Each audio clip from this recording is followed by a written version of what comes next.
नमस्कार, आपका स्वागत करता हूँ इस कोर्स में जिसका नाम मैकेनिकल बिहेवियर ऑफ मटेरियल्स है, जिसको हम हिंदी में पढ़ेंगे।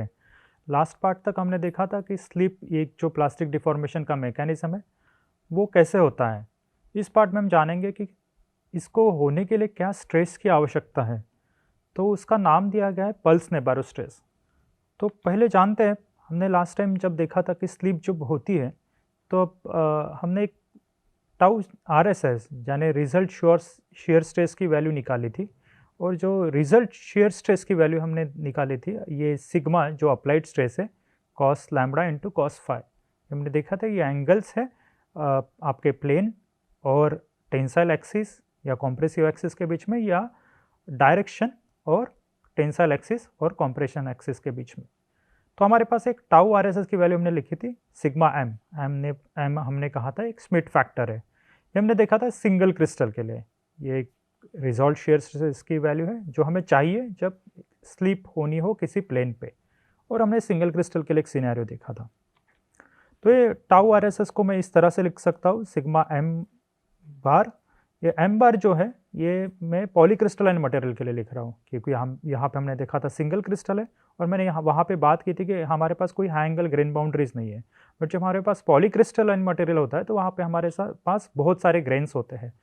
तो ये एम जो है वो एक कुछ इक्विवेलेंट स्मिथ फैक्टर है पॉलीक्रिस्टलाइन मटेरियल के लिए, जो एम बार मैंने यहाँ पे लिखा है। और मोस्ट ऑफ द बीसीसी और एफसीसी मटेरियल्स के लिए ये एम बार 1/3 होता है।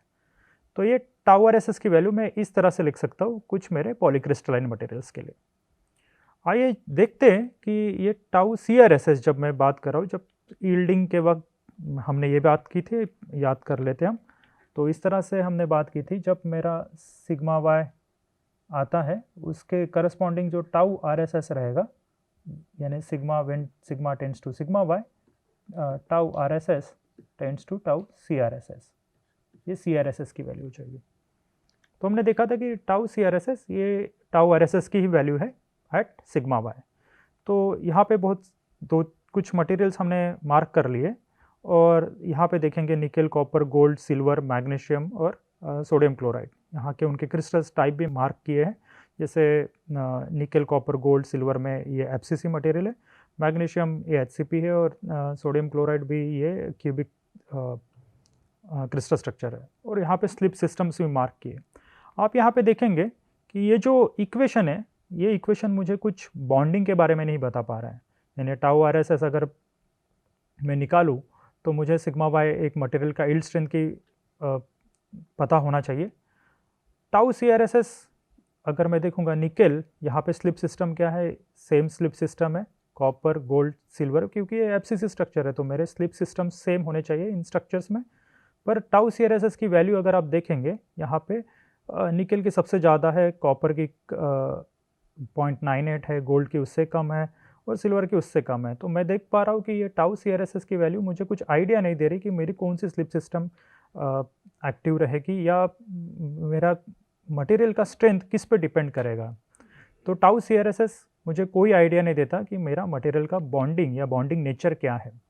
तो हमें और कुछ नया क्राइटेरिया, नया पैरामीटर ढूंढना पड़ेगा जिसके वजह से मैं बता पाऊंगा कि मटेरियल की स्ट्रेंथ डायरेक्ट मेरे मटेरियल के बॉन्डिंग पे कैसे डिपेंड करती है। तो हमें देखना है कि मटेरियल की जो स्ट्रेंथ है वो बॉन्डिंग के साथ कैसे रिलेटेड है, ये हमें देखना है। और हमने देखा था कि ये रिजॉल्ट शेयर स्ट्रेस, इस पॉइंट से हम देख पा रहे हैं कि रिजॉल्ट शेयर स्ट्रेस मुझे बॉन्डिंग का कोई ज्ञान नहीं करा पा रहा है। तो अब हम देखते हैं कि ये इसको हम किस तरह से कनेक्ट कर सकते हैं बॉन्डिंग के साथ, यानी स्ट्रेंथ को बॉन्डिंग के साथ किस तरह से कनेक्ट करेंगे। तो ये पॉइंट मैंने यहाँ पे मेंशन किया है कि हमें कोई भी आइडिया नहीं मिलती जब मैं टाउ सीआरएसएस की बात कर रहा हूँ बॉन्डिंग के बारे में। तो यानी सिंप्लीफाई इस तरह से लिख सकता हूँ मैं, कॉपर और निकल दोनों एफसीसी है, दोनों की स्लिप सिस्टम सेम है, पर दोनों में टाउ सीआरएसएस की वैल्यू डिफरेंट है। अभी हमें जानना है कि क्यों है। तो इसके पहले मैंने यहाँ पे एक बात की थी कि एम बार जो है, जो इक्विवेलेंट स्मिथ फैक्टर है, ये हमने बात की थी पॉलीक्रिस्टलाइन मटेरियल के लिए। मैं आपको एक एक्सरसाइज देना चाहता हूँ कि आपको ढूंढना है कि टेलर फैक्टर क्या होता है मटेरियल का। पॉलीक्रिस्टलाइन मटेरियल में टेलर फैक्टर क्या होता है, ये आपको ढूंढना है। वही चलते देखते हैं कि जब मेरा डिसलोकेशन मूव होता है तो उसको कितना स्ट्रेस लगता है। तो ये जो पल्स नेबारो स्ट्रेस है, ये वही स्ट्रेस क्वांटिफाई करता है कि डिसलोकेशन मूवमेंट के लिए कितना स्ट्रेस रिक्वायर्ड होगा। तो अगर मेरे पास ये डिसलोकेशन है, यहाँ पे मैंने इस डिसलोकेशन मार्क किया है और ये डिसलोकेशन यहाँ से मूव होगा तो ये स्लिप प्लेन पे मूव होगा ये। तो ये जो डिसलोकेशन मूवमेंट के लिए मुझे कितना स्ट्रेस लगेगा, shear स्ट्रेस लगेगा, ये हम मुझे ढूंढना है। तो ये मुझे मिलता है पल्स नेबारो स्ट्रेस से। तो ये जो स्ट्रेस रहेगा ये डिपेंड करेगा मेरा इंटर एटॉमिक बॉन्डिंग पे, क्योंकि हमने जब बात की थी जब डिसलोकेशन मूव होता है तो हमने बात की थी कि ये यहाँ पे मेकिंग और ब्रेकिंग ऑफ बॉन्ड्स होते हैं, यानी बॉन्ड्स बनते हैं टूटते हैं, बनते हैं टूटते हैं, उस तरह से डिसलोकेशन का मूवमेंट होता है। तो जब स्ट्रेस की जब मैं बात करूँगा, यानी बॉन्ड बनाने और तोड़ने के लिए जो मुझे स्ट्रेस या एनर्जी चाहिए वो डिपेंड करेगी मेरे इंटर एटॉमिक बॉन्डिंग पे। तो पल्स नेबारो स्ट्रेस या पल्स स्ट्रेस ऐसा भी कहा जाता है लिटरेचर में। तो ये कुछ इस तरह से लिखा जाता है, ये मेरा शेयर स्ट्रेस है और ये सफिक्स पल्स नेबारो स्ट्रेस, या कभी कभी इस तरह से भी लिखा जाता है, टाउ पी भी लिखते हैं। तो ये एक ही चीज़ दर्शाता है। तो ये टाउ पी एन जो है इस तरह से लिखा जाता है 2g upon 1 minus mu e to the power minus 2 pi डब्ल्यू अपॉन बी।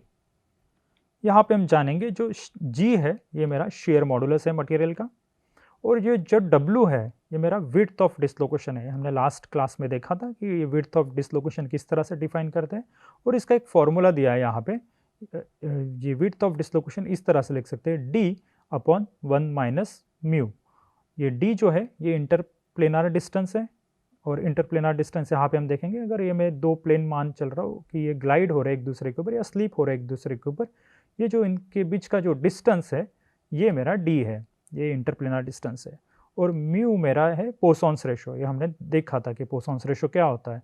तो ये एक फॉर्मूला है, ये फॉर्मूला इसका डेरिवेशन इस कोर्स के स्कोप के बाहर है तो हम इसको नहीं देखेंगे। पर आपको और कुछ इन्फॉर्मेशन चाहिए इस फॉर्मूला के बारे में तो आप ये अच्छा पेपर देख सकते हैं, 50 ईयर स्टडी ऑफ पल्स नेबारो स्ट्रेस। तो ये पेपर आप देखिए, यहाँ पे 50 साल जो हुए थे पल्स नेबारो स्ट्रेस को 1997 में, तो वहाँ पे आप देखेंगे इस पेपर में कि बहुत सारे मैथमेटिकल रिलेशंस देखेंगे, इसका मॉडिफिकेशन भी देखेंगे इस इक्वेशन का। ये सिंपलेस्ट फॉर्म है पल्स नेबारो स्ट्रेस का। तो अभी हम जानते हैं कि इसका इम्प्लीकेशन क्या है हमारे कोर्स के लिए। तो हमारे पास एक शेयर स्ट्रेस मिल रहा है, और उस शेयर स्ट्रेस किस पे डिपेंडेंट है, मेरे शेयर मॉडुलस पे डिपेंडेंट है, मेरे पोसॉन्स रेशो पे डिपेंडेंट है, और ये जो एक्सपोनेंशियल जो टर्म है यहाँ पे विड्थ ऑफ डिसलोकेशन पे डिपेंड है, और ये बर्जर्स वेक्टर बी यहाँ पे बर्जर्स वेक्टर पे भी डिपेंडेंट है। और विड्थ किस पे डिपेंडेंट है, ये मेरी डिपेंडेंट है इंटरप्लेनार स्पेसिंग और डिस्टेंस और पोसॉन्स रेशो पे। तो जानते हैं मेरी विड्थ ऑफ डिसलोकेशन हमने बात की थी, तो अगर लास्ट क्लास में हम इसका रिवीजन कर लेते हैं। विड्थ हम इस तरह से बात कर सकते हैं, विड्थ हमने बात की थी ग्रेटर देन 5 बी है तो ये वाइड डिसलोकेशन कहा था, और width close to 2 to 3 b है तो ये नैरो डिसलोकेशन हमने कहा था। तो यहाँ पे देखते हैं, मैंने विड्थ यहाँ पे कुछ वैल्यूज़ है विड्थ की, ये मार्क किए 0 बी 5 बी और 10 बी, और इसके करस्पॉन्डिंग हमने टाउ पी एन जो है पल्स नेबारो स्ट्रेस ये मार्क किया है। तो जब ज़ीरो रहेगी तो ये यहाँ पे क्लोज टू 2g आएगा, या g इस पे मार्क करूँगा तो यानी ये जो शेयर स्ट्रेस है ये g रहेगा। पर जैसे मेरी b बढ़ रही है यहाँ पे, यानी स्मॉल इंक्रीमेंट ही हो रहा है, b से 5 भी हो रहा है, 5b से 10 भी हो रहा है, तो आप देखेंगे कि जो शेयर स्ट्रेस की वैल्यू है यानी पल्स नेबारो स्ट्रेस की वैल्यू है वो ड्रास्टिक चेंज हो रहा है इसमें, यानी बहुत डिक्रीज हो रही है यहाँ पे g/400, और यहाँ पे देखेंगे 5b के लिए तो g/10⁻14 यानी बहुत कम हो जा रही है। तो आप देखेंगे कि मेरा विड्थ ऑफ डिसलोकेशन बहुत इंपॉर्टेंट रोल प्ले करता है पल्स नेबारो स्ट्रेस के लिए। पल्स नेबारो स्ट्रेस क्या है, जो स्ट्रेस रिक्वायर है मेरे एक डिसलोकेशन को मूव करने में और किस में मूव करने में, एक सिंगल क्रिस्टल में, एक ग्रेन के अंदर मूव करने में जो स्ट्रेस लगेगा वो मेरा रहेगा पल्स नेबारो स्ट्रेस। तो इसको भी यहाँ पे मैं लिख लेता हूँ कि ये जो है एक डिसलोकेशन को, सिंगल डिसलोकेशन को मूव करने के लिए, एक सिंगल डिसलोकेशन को मूव करने के लिए इन ग्रेन और क्रिस्टल। तो मेरा एक जब सिंगल डिसलोकेशन रहेगा क्रिस्टल के अंदर, यानी एक डिसलोकेशन रहेगा और उसको मूव करने के लिए जो स्ट्रेस लगेगा वो है मेरा पल्स नेबारो स्ट्रेस। इसको कभी कभी लिटरेचर में इस तरह से भी लिखते हैं, इसको फ्रिक्शनल स्ट्रेस भी लिखते हैं, फ्रिक्शनल स्ट्रेस भी लिखते हैं, या कभी लैटिस फ्रिक्शन भी लिखते हैं। तो आपको ये टर्म्स याद रखने हैं। अभी जानते हैं इसके बारे में और। तो कुछ पॉइंट्स इस इक्वेशन से हम इस तरह से लिख सकते हैं कि जब मेरा डिसलोकेशन ग्लाइड यानी स्लिप या मूवमेंट है एक किसी स्लिप प्लेन पे, उसको मैं कहता हूँ डिसलोकेशन ग्लाइड, ईजिली होगा किस पे, वाइड डिसलोकेशन पे। हमने देखा था कि 5b के अगर ऊपर है तो जो शेयर स्ट्रेस की वैल्यू है घट रही है, यानी मुझे कम स्ट्रेस लगेगा डिसलोकेशन को मूव होने में। तो वाइड डिसलोकेशंस जो है मेरे ईजिली मूव हो सकते हैं। और ये जो वाइड डिसलोकेशंस है ये हमें मिलते हैं क्लोज पैक क्रिस्टल स्ट्रक्चर्स में। इसलिए जो क्लोज पैक क्रिस्टल स्ट्रक्चर्स हैं ये डक्टाइल होते हैं। तो हमने बात की थी स्लीप, जब हम बात कर रहे थे तब हमने बात की थी कि स्लीप जो होती है वो क्लोज पैक प्लेन और क्लोज पैक डायरेक्शंस में होती है। तो यही एक इसका रीज़न है कि क्लोज पैक प्लेन और क्लोज पैक डायरेक्शन पे क्यों होनी चाहिए, क्योंकि वहाँ पे जो स्ट्रेस लगेगा मेरा डिसलोकेशन को मूव करने में वो कम रहेगा। इसलिए क्लोज पैक प्लेन और क्लोज पैक डायरेक्शन ही चूज़ करते हैं, और वहाँ पे मेरे जो डिसलोकेशंस हैं वो वाइड डिसलोकेशंस रहेंगे। अगर हम दूसरे मटेरियल्स कुछ देखते हैं, सिरामिक्स या जहाँ पे बॉन्डिंग आयोनिक है या कोवेलेंट है, वहाँ पे आप देखेंगे कि मुझे जो डिसलोकेशंस मिलते हैं वो नैरो डिसलोकेशंस हैं। नैरो डिसलोकेशंस यानी हमने व्याख्या की थी ये 2 to 3b है, और ये इसीलिए हार्ड होते हैं या ब्रिटल होते हैं। और ये भी एक पॉइंट है, लार्ज इंटरप्लेनर डिस्टेंस जो जब रहेगा तब इजी स्लीप होगी। तो अगर ये d ज़्यादा रहेगा, अगर हम यहाँ पे देखेंगे d, अगर d की वैल्यू यहाँ पे इंक्रीज होगी तो w की वैल्यू इंक्रीज होगी, और w की वैल्यू इंक्रीज होगी तो ये शेयर स्ट्रेस घटेगा। इसको और अच्छे से देखते हैं अगली स्लाइड में। तो अभी देखते हैं कि बर्जेस वेक्टर का क्या रोल है। हमने बर्जेस वेक्टर भी देखा था इस इक्वेशन में। यहाँ पे मेरा बर्जेस वेक्टर है, आप देखेंगे कि एक एक्सपोनेंशियल टर्म है और यहाँ पे निगेटिव साइन है, और ये जो बर्जेस वेक्टर है डिनोमिनेटर में है। तो और विड्थ ऑफ डिसलोकेशन मैंने बात की थी, ये d/1/μ। और जब हम बात करेंगे मेरा d अब जब बढ़ेगा तो आप देखेंगे क्योंकि w यहाँ पे है, और मैं इस तरह से लिख सकता हूँ कि जो width of dislocation directly proportional रहेगा d से, इस रिलेशन के वजह से। और ये w है, ये न्यूमरेटर में है और यहाँ पे निगेटिव साइन है। तो आप देखेंगे कि जब मेरा d बढ़ेगा तब ये जो टाउ pn है ये वैल्यू घटेगा। तो आप देखेंगे कि जैसे जैसे मेरा d बढ़ेगा, यानी d यानी इंटरप्लेनर स्पेसिंग बढ़ेगा, वैसे वैसे मेरा शेयर स्ट्रेस जो लगेगा वो घटेगा। उसी तरह से b मेरा डिनोमिनेटर में है, और b की वैल्यू जैसे घटेगी वैसे ही टाउ pn की वैल्यू भी घटेगी। तो b ये मेरा बर्जेस वेक्टर है। तो आप देखेंगे कि ये 2 पॉइंट्स में इस तरह से लिख सकता हूँ कि d किसके लिए बढ़ता है। d आप जानेंगे कि क्लोज्ड पैक प्लेन्स जो होते हैं वो वाइडली स्पेस्ड होते हैं। वाइडली स्पेस्ड यानी उनके बीच का जो डिस्टेंस होता है वो हमेशा ज़्यादा होता है as compare to other planes. तो इसीलिए क्लोज पैक प्लेन्स में जो शेयर स्ट्रेस लगेगा वो कम रहेगा। और b शॉर्टेस्ट कब रहेगा, यानी b यानी बर्जेस वेक्टर कब रहेगा, जब ये क्लोज पैक डायरेक्शंस में हम बात करेंगे तब b की वैल्यू सबसे कम रहेगी। तो d का भी एक सिंपल क्यूबिक के लिए हमें रिलेशन देख लेते हैं। d = a/√h² k² + l²। ये मेरे मिलर इंडाइसेस है मेरे प्लेन्स के HKL, और a जो है ये मेरा लैटिस पैरामीटर है। अगर क्यूबिक के लिए मान के चल रहा हूँ, यहाँ पे मैं लिख लेता हूँ, ये क्यूबिक के लिए वैलिड है। तो ये d है इंटरप्लेनर स्पेसिंग। तो आप देखेंगे जब ये क्लोज पैक प्लेन जैसे 1-1-1 प्लेन है FCC में, अगर आप d निकालेंगे तो सबसे वाइडली स्पेस्ड होंगे। तो देखते हैं कुछ एक कंक्लूजन इन 2 पॉइंट से। तो इसलिए जो स्लीप होगा मटेरियल्स में, मेटल्स में या अलॉयज़ में, आप देखेंगे कि ये हमेशा होगा क्लोज पैक प्लेन्स और क्लोज पैक डायरेक्शन के अराउंड। तो एफसीसी में अभी देखते हैं, एक एग्जांपल लेके देखते हैं। तो हमने देखा था एफसीसी क्या होता है, यानी मेरे एटम्स है कॉर्नर्स पे और कुछ एटम्स है मेरे फेस सेंटर्स पे। तो ये हो गया मेरा एफसीसी स्ट्रक्चर। और इसमें अगर हम देखेंगे तो जो शॉर्टेस्ट लैटिस ट्रांसलेशन वेक्टर है, ये मेरा ये डायरेक्शन है। तो लैटिस ट्रांसलेशन क्या होता है, अभी आप देखेंगे कि मेरे पास लैटिस पॉइंट्स कहाँ पे हैं। लैटिस पॉइंट्स है मेरे कॉर्नर्स पे और फेस सेंटर्स पे। तो कोई भी लैटिस पॉइंट का डिस्टेंस दूसरे लैटिस पॉइंट से, इसको कहते हैं हम लैटिस ट्रांसलेशन। यानी ये एक लैटिस पॉइंट है और ये दूसरा लैटिस पॉइंट है, तो यहाँ का डिस्टेंस होगा एक लैटिस ट्रांसलेशन। ये एक लैटिस पॉइंट है, ये एक लैटिस पॉइंट है, इसका जो डिस्टेंस होगा ये लैटिस ट्रांसलेशन कहा जाएगा। पर शॉर्टेस्ट कौन सा होगा, यहाँ पे आप देखेंगे शॉर्टेस्ट मेरा ये डायरेक्शन है जो 1/2 के अराउंड है। यानी आप देखेंगे कॉर्नर से फेस सेंटर तक या इस डायरेक्शन के अराउंड जो लैटिस ट्रांसलेशन हो रही है वो सबसे शॉर्टेस्ट है, सबसे छोटी है। इसको हम लैटिस ट्रांसलेशन कहते हैं। और इसी को ही हम जब देखेंगे, इसी को ही हम कहते हैं बर्जर्स वेक्टर। ये होगी मेरी a/2 110। अगर मेरा क्रिस्टल है एफसीसी और जो सबसे शॉर्टेस्ट लैटिस ट्रांसलेशन वेक्टर जो होगा वही मेरा बर्जर्स वेक्टर की वैल्यू रहेगी, वही मेरे बर्जर्स वेक्टर की मैग्नीट्यूड रहेगी, वही मेरी डायरेक्शन रहेगी a/2 110 एफसीसी के केस में।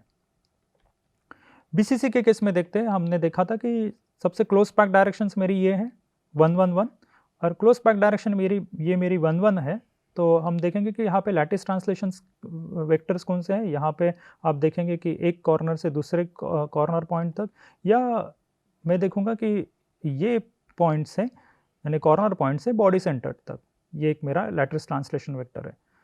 तो यहाँ पे शॉर्टेस्ट लैटिस ट्रांसलेशन वेक्टर कौन सा है, आप देखेंगे यहाँ पे शॉर्टेस्ट लैटिस ट्रांसलेशन वेक्टर है a/2 111। और आप ये भी देखेंगे कि ये जो 111 डायरेक्शन है बीसीसी में, ये क्लोज पैक डायरेक्शन है। उसी तरह से आप देखेंगे कि ये जो डायरेक्शन है एफसीसी में 110 डायरेक्शन, ये क्लोज पैक डायरेक्शन है। तो आपका shortest lattice translation vector BCC के केस में होगा a/2 111।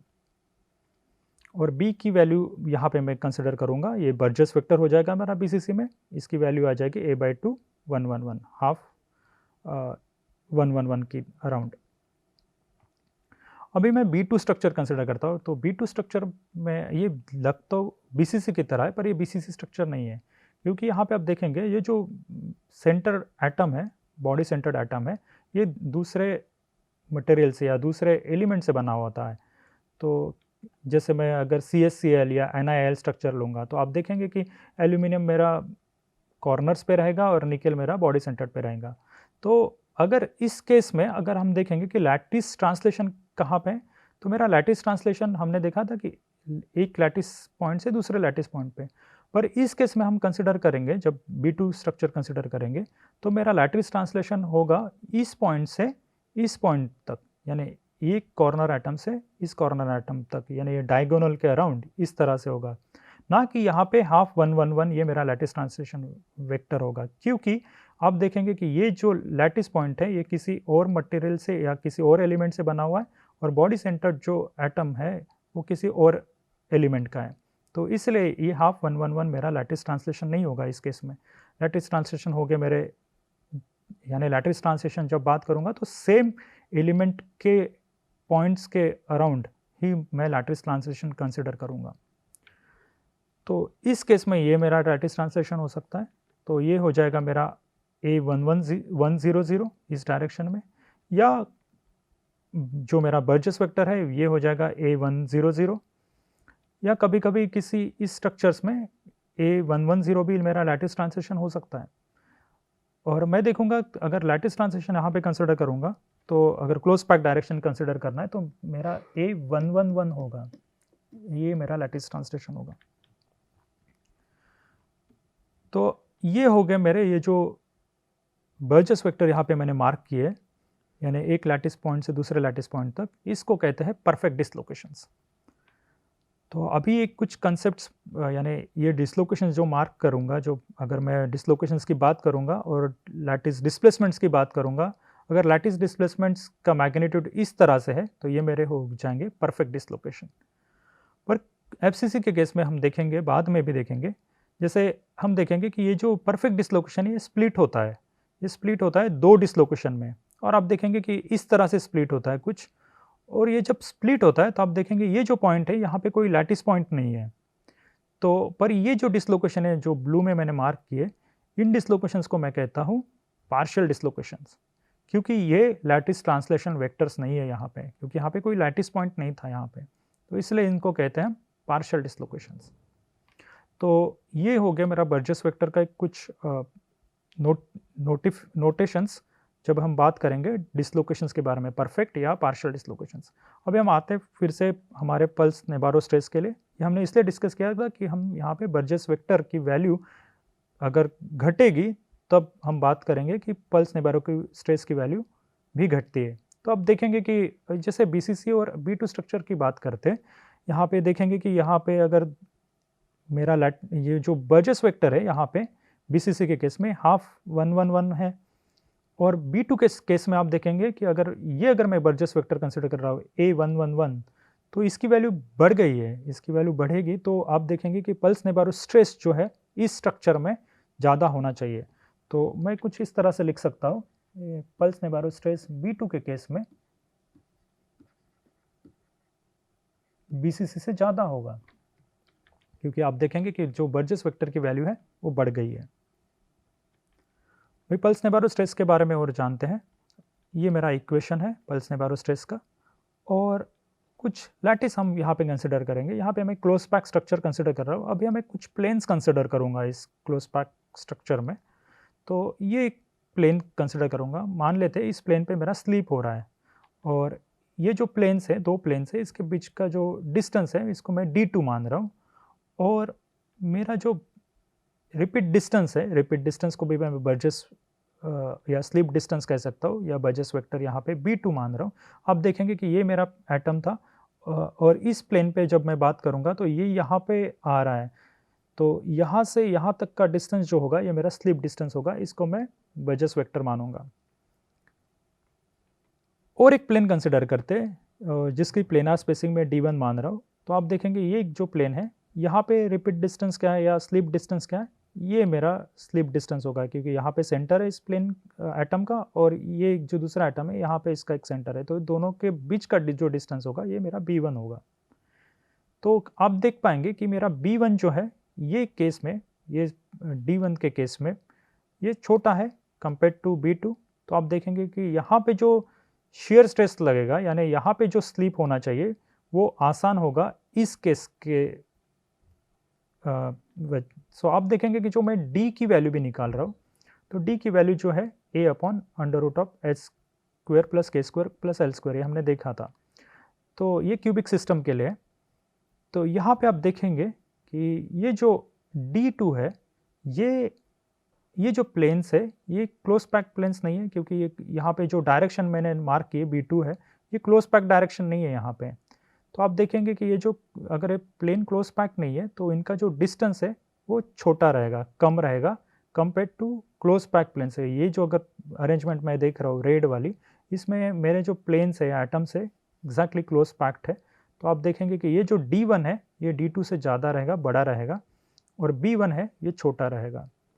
तो हमें अगर यानी τPn पे अगर हम इफेक्ट देखेंगे, तो अगर मेरा D बढ़ रहा है और B घट रहा है तो τPn जो है वो घटेगा।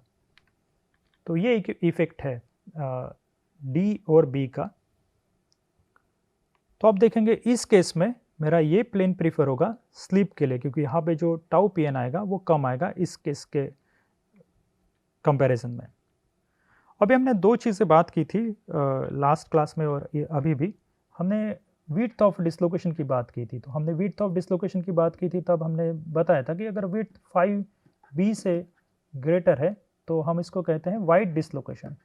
और ये वाइड डिसलोकेशंस हमने देखा था, ये मिलते हैं हमारे क्लोज पैक्ड स्ट्रक्चर्स में, मेटल्स में, अलॉयज में, और ये जो W close to 2 to 3B है, ये मिलते हैं, इनको कहते हैं हम नैरो डिसलोकेशंस। नैरो डिसलोकेशन विड्थ थे इसमें, ये हमें आयोनिक या कोवैलेंट क्रिस्टल्स में मिलते हैं। तो हम देखेंगे यहाँ पे कुछ मटेरियल्स हमने मार्क किए, मेटल्स में मार्क किए, FCC स्ट्रक्चर है, BCC स्ट्रक्चर है, और सिरामिक्स में मैंने मार्क किए आयोनिक और कोवैलेंट सिरामिक्स। और यहाँ पे आप देखेंगे कि डिसलोकेशन विड्थ की हम बात कर रहे हैं, तो जहाँ पे डिसलोकेशन विड्थ वाइड है, मैंने कहा था FCC में डिसलोकेशन विड्थ वाइड मिलती है और BCC में डिसलोकेशन विड्थ नैरो है। तो आप देखेंगे कि पल्स स्ट्रेस की जो वैल्यू है, तो यहाँ पे पल्स स्ट्रेस की वैल्यू वेरी स्मॉल है, यानी कम है FCC के केस में, और BCC के केस में मॉडरेट है। तो आप देखेंगे कि जो भी FCC मटेरियल्स होते हैं वो as compare to BCC materials ductile होते हैं। ये इसका रीज़न है, आप पल्स नेबारो स्ट्रेस से इसको एक्सप्लेन कर सकते हैं। और अगर हम देखेंगे सिरामिक्स के केस में जो डिसलोकेशन विड्थ है वो नैरो है, और कुछ सिरामिक्स के केस में अगर वो ज़्यादा ही नैरो है और छोटी है, इससे भी छोटी है, तो आपको मिलेगा कि पल्स स्ट्रेस बहुत ज़्यादा रहेगा। बहुत ज़्यादा पल्स स्ट्रेस यानी दिखाएगा कि आपका स्ट्रेंथ ज़्यादा है, पर वो जो मटेरियल्स है वो स्ट्रेंथ जो है, यानी पल्स नेबारो स्ट्रेस इंक्रीज होगा, यानी जो मटेरियल्स है वो डक्टिलिटी उसकी घटेगी। तो ये एक रिलेशन आपको याद रखना है। तो और एक कुछ पॉइंट्स है यहाँ पे, यील्ड स्ट्रेंथ का टेम्परेचर के साथ सेंसिटिविटी। तो जहाँ पे आप देखेंगे कि विड्थ ऑफ डिसलोकेशन नैरो होते जा रही है, उसका टेम्परेचर डिपेंडेंस यानी स्ट्रेंथ का टेम्परेचर डिपेंडेंस बढ़ते जाता है।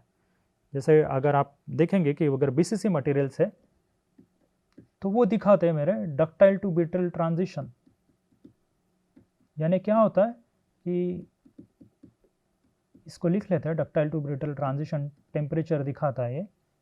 तो इसका मतलब ये होता है कि अगर मैं BCC को कंसिडर कर रहा हूँ किसी हाई टेम्परेचर पे, मान लेते 1000 डिग्रीज पे अगर मैं डिफॉर्म कर रहा हूँ और रूम टेम्परेचर पे आके डिफॉर्म कर रहा हूँ, तो आप देखेंगे कि BCC की स्ट्रेंथ जो है, सिग्मा जो है, सिग्मा Y, वो बहुत घटेगी हाई टेम्परेचर पे और रूम टेम्परेचर पे वो बढ़ेगी।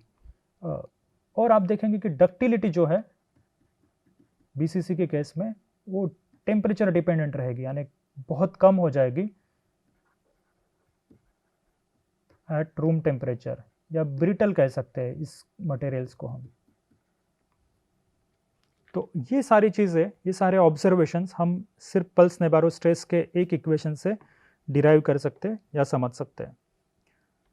तो इस पार्ट में अभी मैं यहाँ रुक रहा हूँ, पर कुछ पॉइंट्स मैं यहाँ पे लिख लेता हूँ। तो हमने देखा कि ये जो पल्स नेबारो स्ट्रेस है वो किस पे डिपेंडेंट है, D के ऊपर, इंटरप्लेनार स्पेसिंग B के ऊपर, या D को मैं इस तरह से भी लिख सकता हूँ, या ओमेगा यानी W के इस तरह से लिख सकता हूँ। ये जो W है विड्थ ऑफ डिसलोकेशन है, विड्थ ऑफ डिसलोकेशन को D/1 माइनस म्यू की तरह लिखा था हमने। तो अगर हम देखेंगे कि D बढ़ेगा और B घटेगा, तो मेरा जो पल्स नेबारो स्ट्रेस है वो घटेगा। तो ये रिलेशंस आपको याद रखने पल्स नेबारो स्ट्रेस के।